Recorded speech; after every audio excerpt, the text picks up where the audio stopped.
Bonsoir, bien-aimés dans le Seigneur. J'espère que vous allez bien. Nous sommes ici encore en ce jour pour continuer notre émission, à savoir les infimités de l'Église, partie 10. Sur cette partie, nous voulons parler du souci qui se pose aujourd'hui dans le milieu chrétien, où des chrétiens, des soi-disant chrétiens, ou des personnes qui vont à l'Église ont le souci ou l'attachement vivial, je vais dire, envers leurs dirigeants, plus qu'envers le Seigneur. Qu'est-ce que ça veut dire? Ça veut tout simplement dire que les chrétiens croient plus en leurs dirigeants qu'en Dieu lui-même. Oui, nous avons des chrétiens aujourd'hui, des frères, des sœurs dans le Seigneur, qui s'attachent plus à leur leader. En fait, leur leader devient comme leur Dieu. Et ce genre de dirigeants, eux-mêmes, ils sont fiers, ils sont contents, ils adorent lorsque les serviteurs les adorent. Ils aiment lorsque leurs fidèles s'attachent à eux. C'est-à-dire que le frère ou la sœur en Christ est tellement collé, connecté, attaché, que ça veut dire que même lorsqu'elle prie, c'est le nom de son pasteur ou son frère en Christ qui vient dans la prière. Nombreux parmi eux, ils sont tellement attachés qu'ils ont même des difficultés à faire leurs propres œuvres, à faire leurs propres activités, que ce soit à la maison. Beaucoup ont des problèmes avec leur famille, avec leurs frères, avec leurs sœurs, à cause de la considération, de l'attachement qu'ils accordent à leur pasteur. Beaucoup se font même chasser de leur maison, beaucoup se font mépriser parce qu'ils accordent trop de temps à leur pasteur. D'autres le pasteur peut t'appeler à 1h du matin, j'ai besoin de toi pour telle chose, tu vas chez le pasteur. Le prophète t'appelle comme ça, ceci, tu vas. On n'a pas dit que c'est une mauvaise chose, mais à un certain niveau, ça dépasse. À un certain niveau, ça devient de l'idolâtrie, ça devient de la sorte que les chrétiens eux-mêmes se disent qu'ils n'ont pas de pouvoir, qu'ils n'ont pas d'autorité, qu'ils ne lisent pas la Bible, que c'est seulement le dirigeant que Dieu utilise. Si le dirigeant n'est pas là, je ne peux pas prier, je ne peux pas comprendre la Bible, je ne peux rien faire. Or que c'est une erreur. Je ne peux rien faire sans mon dirigeant, je ne peux rien faire sans mon partenaire. Il y a certains même qui s'approprient, je vais dire approprier, non? Qui s'approprient les serviteurs de Dieu à mon pasteur, mon prophète, mon évangéliste. Il devient ton pasteur. Il n'est plus pasteur de Jésus. Et lui, il est fier. Donc, ça veut dire que lorsqu'il est fier, il a déjà perdu sa récompense au ciel. Parce qu'il reçoit déjà sa récompense sur la terre. Les hommes le glorifient. Il est fier. Au lieu que c'est Jésus qui doit dire mon serviteur, mon pasteur, mon prophète. Mais ce sont les hommes qui disent mon pasteur, mon prophète. Et lui, il gonfle. Il est fier. Il est sérieux. Pour lui, il se voit important, il se voit grandiose lorsqu'on l'appelle comme ça. Et vous allez voir que la plupart, ce sont des femmes.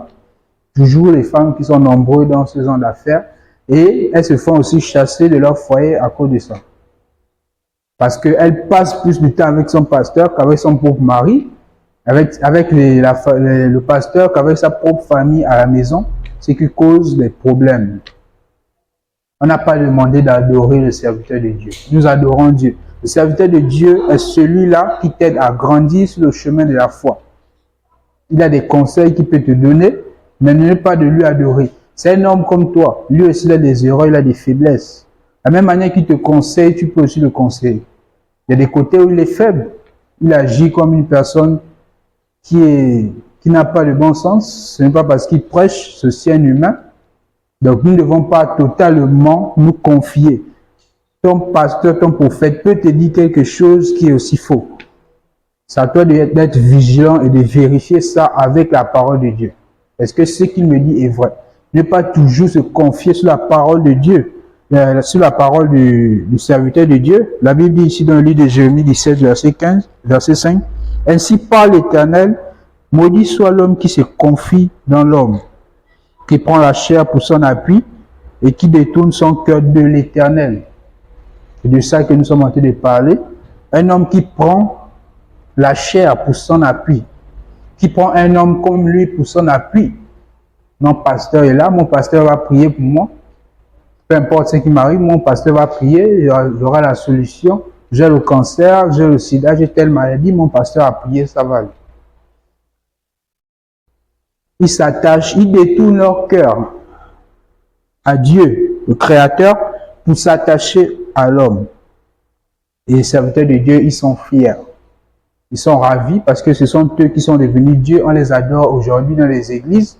Les serviteurs de Dieu qui ont des monuments dans des villes, ils ont des statues, ils ont des images dans des villes, dans des quartiers. On doit connaître que c'est tel serviteur de Dieu. Ils sont devenus populaires, plus que Jésus même. Nous avons des chrétiens qui sont fans. Donc, c'est-à-dire, ils ne sont pas fans de Jésus, ils sont fans des hommes. Être fan de quelqu'un, c'est adorer la personne, c'est aimer la personne plus que tout. Donc, ça arrive au niveau où nous aimons des hommes, des humains, des poussières plus que Dieu. Donc, nous pouvons comprendre directement qu'il s'agit de l'idolâtrie au milieu de l'Église. Les chrétiens sont idolâtres, non pas seulement des pasteurs, mais aussi des choses futiles. Un chrétien peut être idolâtre, idole de son téléphone, de son travail, de sa femme, de ses enfants, de donner une très grande place à une autre chose qu'à Dieu qui lui a créé. Et lorsqu'il donne cette place très importante à cette chose, c'est-à-dire qu'il va passer plus du temps devant cette chose qu'avec Dieu. Et ce qui fait en sorte qu'il ne peut jamais avoir une relation intime avec son Créateur. Donc nous devons corriger cela. Si réellement nous sommes chrétiens, chrétien qui veut dire celui qui mène la vie de Christ ou qui suit Christ, si vraiment nous suivons Christ, c'est Christ qui doit être notre idole. Nous devons être fans de Jésus, fans de sa parole. Nous devons publier sa parole. Les chrétiens qui ont même honte de mettre un seul verset biblique en statut sur WhatsApp ou sur Facebook. Ils ont honte. Ils ont honte même d'écrire, de dire le nom de Jésus lorsqu'ils sont quelque part. Ils ont honte. Même sur son écran, vous n'allez jamais voir un passage biblique, ni une vidéo qui édifie, mais toujours les choses du monde.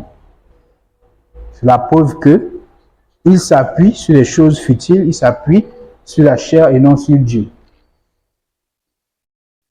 Mais nous sommes dans le cadre de l'Église, nous sommes dans le cadre des serviteurs de Dieu. Parce que beaucoup prennent cela comme une gloire. Et c'est déjà une faiblesse, c'est déjà une infirmité que nous retrouvons dans l'Église. Les chrétiens doivent changer, les chrétiens doivent s'attacher à Dieu, et non à leur pasteur, et non à leur prophète, et non à un évangéliste ou à une chante qui a un don puissant, non. Nous devons nous attacher à Dieu. C'est vrai que par le biais de telle personne, Dieu peut me parler, Dieu peut me guérir, Dieu peut m'édifier, mais je dois le regarder comme un frère, non comme mon Dieu. Il peut être supérieur à moi dans la foi, mais nous restons des frères, nous restons des humains, nous restons des chairs, des poussières. Donc que cela soit clair pour tout un chacun de nous.